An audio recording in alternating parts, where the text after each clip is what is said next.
welcome to today's edition of the Pastor's Study. Nehemiah has received permission from King Artaxerxes to travel to Jerusalem to rebuild the wall. But Nehemiah has not told anybody what his intentions were. And so he shows up in Jerusalem, and after a couple days, it says 3 days, he circulates around the wall. He looks at the ruins. He looks at the damage. He does an assessment.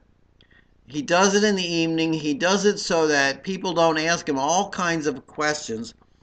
And he notices that these walls are in horrible shape. It is as it's been described to him.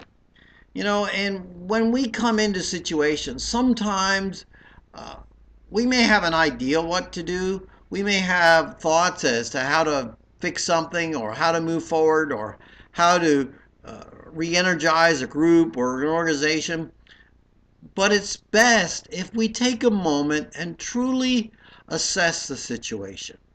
Truly examine what's going on. Look at the procedures. Look at what's happening.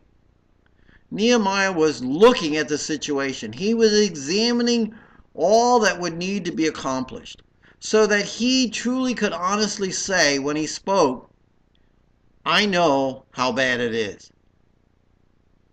I know what needs to be done. In your life, do you just rush in and start working, or do you take a moment and decide how you're going to do something? Thinking it through. It's valuable to think through consequences, to think through how something might play out, what might be the result if you do something.